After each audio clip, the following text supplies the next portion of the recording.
it's Firebelly Mama, and I have a little guest with me today. I brought my dog, Gromit. He thinks this is very boring, and he would rather be on my bed rather than his own bed at the moment. But the reason Gromit's here to introduce this book is because Gromit is part Coyote. And the book I have today is Coyote Sings to the Moon by Thomas King. And it's illustrated by Johnny Wales.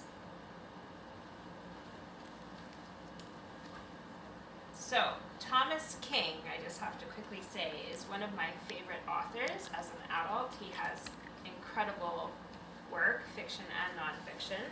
So, Green Grass Running Water is probably one of my favorite novels. And The Inconvenient Indian is a must-read for everyone, in my opinion. It's just so fiercely, beautifully written, and Thomas King has such a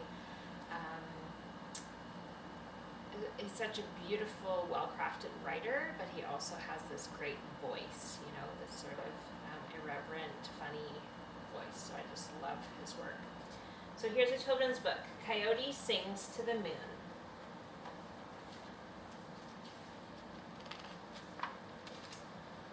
A long time ago, before animals stopped talking to human beings, Old Woman lived in a woods by a pond. And every evening she walked down to the pond and waited for the moon to come up. In those days, the moon was much closer to the earth, and the light from the moon was much brighter. And when the full moon rose above the trees, Old Woman sang out in a strong voice, "Moon, moon, full moon." And when the moon was a half moon, she sang, "Moon, moon, half moon." And when it was a crescent, she sang, "Moon, moon, crescent moon." One evening, all the animals in the woods came down to the pond just to hear Old Woman sing to the moon. "What a beautiful voice," say the moose. "Yes," say the ducks, "but we need a livelier beat." "And a little cool percussion," say the beavers. But doppity-bop-bopping their tails on the water. "Do-wop, do-wop," say the turtles and the frogs, "don't forget the harmony." So one by one, all the animals join in with Old Woman and sing to the moon. Moon, moon, full moon. One evening, Coyote hears Old Woman and the animals singing to the moon. "Pardon me," says Coyote, smiling his coyote smile. "Exactly what are you doing?" "We're singing to moon," says Old Woman. "Well," says Coyote, taking out his comb and brushing his coat, checking his teeth with his tongue, and wiping his nose on his arm, "what you need is a good tenor." "No, no," shout all the animals, "you have a terrible singing voice." "Yes," says Old Woman, "your voice could scare Moon away." "Humph," says Coyote, whose feelings are hurt. "Why would anyone want to sing to Moon anyway?" "Moon is our friend," says Old Woman. "She travels all over the world just so we can have light at night." "Who wants light at night?" says Coyote. "That silly moon is so bright I can hardly sleep. Why, I wouldn't sing with you if you begged me." Now, Moon hears Coyote, and the more she listens, the angrier she gets. "Okay," she says to herself, "let's see how Coyote likes it dark." And she packs her bag, slides out of the sky, and dives down into the pond. When Moon dives into the pond, the whole world gets really bright. "Hey," says Coyote, "how come it's so bright?" And then it gets really dark. "Hey," says Coyote, "how come it's so dark?" And when Old Woman and Coyote stop arguing to catch their breath and they look up in the sky, they see that Moon is gone. "This is your fault," says Old Woman. "Moon must have heard your bad thoughts." "Well," says Coyote, "at least now I can get some sleep."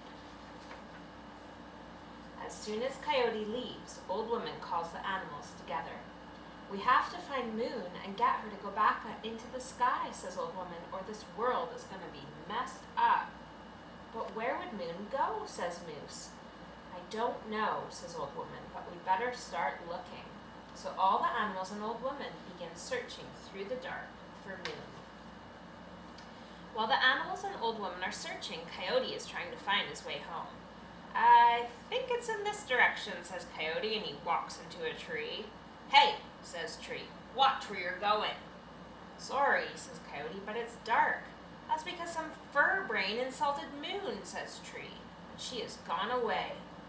I can see just fine, says Coyote, and he walks into a large boulder. I bet that hurt, says Boulder. Ouch, says Coyote, I'm trying to find my way home.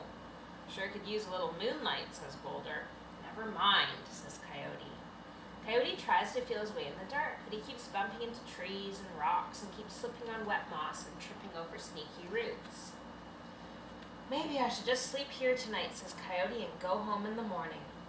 Coyote feels around and finds a nice flat spot, and he feels around some more and finds something soft and warm. This will make a cozy pillow, says Coyote as he fluffs up the soft and warm thing and puts it under his head. Just as Coyote is falling asleep, the pillow begins to move. Stop that, says Coyote. I am trying to sleep. So am I, says the pillow. Coyote can't see a thing, but his nose tells him that he may have made a big mistake. Coyote sniffs a little here, and he sniffs a little there. I hope you're a cuddly sack of garbage, says Coyote. Try again, says the pillow. A warm pile of moose poop? Nope. A skunk? Says Coyote. Right, says the skunk, and sprays Coyote all over with really bad smelling skunk business. Ew! Yells Coyote, and he jumps up and runs off as fast as he can. He runs and runs and runs and runs, and runs right off a cliff. Oops, says Coyote, I can't watch. And Coyote closes his eyes and holds onto his tail as he falls and falls and falls, and falls right into the pond. In the meantime, Old Woman and the animals are still looking for Moon, but they can't find her. Did you look in that old hollow tree, says Old Woman. We looked there, say the squirrels. Did you look in the cave? Yes, say the bears. We looked there too. Maybe she's hiding behind the waterfall, says Old Woman. No, say the deer, she's not there. Old Woman sits down on a rock and puts her head in her hand. Now where could that moon be? When Coyote opens his eyes, he is at the bottom of the pond. Oh dear, says Coyote, this is embarrassing. And he notices something curious. Instead of being cold and dark at the bottom of the pond, it is nice and bright. Says Coyote, that is very curious. Coyote walks along the bottom of the pond a little ways, and there, lying on a beach towel under a beach umbrella, playing chess with a sunfish, is Moon. There you are, says Coyote. Go away, says Moon. I've almost won this game. Checkmate, says Sunfish, taking Moon's knight with his bishop. Good grief, what stinks? Never mind, says Coyote. Let's play again, says Moon, wrinkling her nose. Phew, what stinks? Never mind, says Coyote. You have to get back up in the sky. I like it here, says Moon, but you have to get back up in the sky, says Coyote. Have you noticed that you're underwater, says Moon. Oh boy, Coyote thinks to himself, I better get some help. I better get some air. Old Woman and all the animals are sitting at the edge of the pond, feeling glum, when Coyote pops up out of the water. You again, says Old Woman. Relax, says Coyote. I found Moon. She's at the bottom of the pond. Old Woman and all the animals put their heads into the pond, and sure enough, there's Moon playing chess with Sunfish. This is a fine mess you've made, Old Woman tells Coyote. Now what are we going to do? So Coyote and the animals and Old Woman sit on the grass by the pond in the dark and think. After a while, Old Woman stands up. All right, she says, first we have to build a raft. So all of the next day, when they can see what they are doing, Old Woman and the animals and Coyote build a raft. And just before the sun disappears, everyone gets on the raft and they float out to where Moon is lounging at the bottom of the pond. All right, says Old Woman, everybody sing. Everybody, that is, except Coyote. That's not very nice, says Coyote. After all, I found Moon. Just sit there and be quiet, says Old Woman. Old Woman begins to sing first. Moon, moon, come back soon. And then one by one, all the animals join in. Moon, moon, come back soon. They sing for hours and hours. Moon, moon, come back soon. But nothing happens. And when Old Woman looks looks underwater, Moon is still playing chess and relaxing on the beach blanket under the beach umbrella. Okay, says Old Woman, now we get serious. Old Woman moves all the animals off to one side of the raft. Stop singing, she says, and put your fingers in your ears. Okay, say all the animals. Old Woman tries to smile at Coyote. I was wrong about your singing, she says. You have a beautiful voice, and I think that if you sing all by yourself, Moon will go back up into the sky. A solo, says Coyote, trying to keep his tongue from falling out of his head. But you have to sing really loud, says Old Woman. I'll sing really, really loud, says Coyote. But, says Old Woman, don't sing until I give you the signal. Coyote takes out his comb and brushes his coat. He runs his tongue over his teeth and wipes his nose on his arm. Old Woman sits on the raft with the animals and puts her fingers in her ears. Okay, she says, closing her eyes. Hit it! Coyote sits up straight, points his nose at the stars, opens his mouth and begins to sing, yow, yow, wow, yow. Yikes, scream Old Woman and all the animals. Yo, yo, yow, sings Coyote. Stop, stop, scream Old Woman and the animals. It's worse than we thought. But Coyote doesn't hear them. He keeps right on singing. Down at the bottom of the pond, Moon is just about to take Sunfish's queen with her rook when she hears Coyote. What is that awful noise, says Moon. It's a good thing I don't have ears, says Sunfish. Coyote's singing gets louder and louder. Moon puts her fingers in her ears, but it doesn't help. Who is making that horrible noise, says Moon, and she packs up her umbrella and her blanket and swims to the top of the pond to see what's happening. When Old Woman sees Moon come to the surface, she yells at Coyote, sing louder! Just as Moon comes out of the water and looks around, Coyote takes a deep breath and sings as loud as he can. Ow! Ow! Ah! Screams Moon, and she leaps up into the sky. Ow! Says Coyote. Yow! Moon climbs up into the sky as fast as she can, trying to get away from Coyote's singing.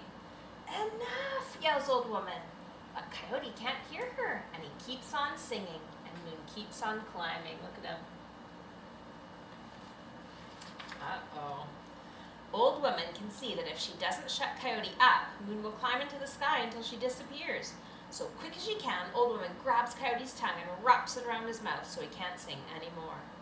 But Coyote's tongue is long and slippery, and by the time she has Coyote's mouth all wrapped, Moon is much farther away than before, and the light from Moon is very dim. Oh dear, says Old Woman, this didn't exactly work out the way I planned. Will you please unwrap my tongue, says Coyote with his tongue wrapped around his mouth. But I guess it will have to do, says Old Woman. Anything to keep Coyote from singing, say the animals. Just then, Moon begins sneaking out of the sky toward the pond. Look out, all the animals yelled to Old Woman. Moon is sneaking out of the sky. Old Woman looks up. Moon is picking up speed, headed for that pond. Old Woman grabs Coyote's tongue and unwraps his mouth. Start singing, she shouts. Are you going to wrap my tongue around my mouth again, says Coyote. Just sing, says Old Woman. So Coyote starts to sing again. Eow! As soon as Moon hears Coyote start to sing, she turns around and heads back up into the sky. Well, says Old Woman, this is a fine mess. I have an idea, says Coyote. I'll watch Moon every night, and whenever she tries to sneak back to the pond, I'll sing to her. Oh no, say all the animals. Oh no, says Old Woman. But it's the only way to keep Moon in the sky. So every evening, when Old Woman walks down to the pond to watch Moon come up, Coyote sits on a hill and waits. He combs his fur, runs his tongue around his teeth, and wipes his nose on his arm. Ow! He sings softly to himself just to stay in good voice. Ow!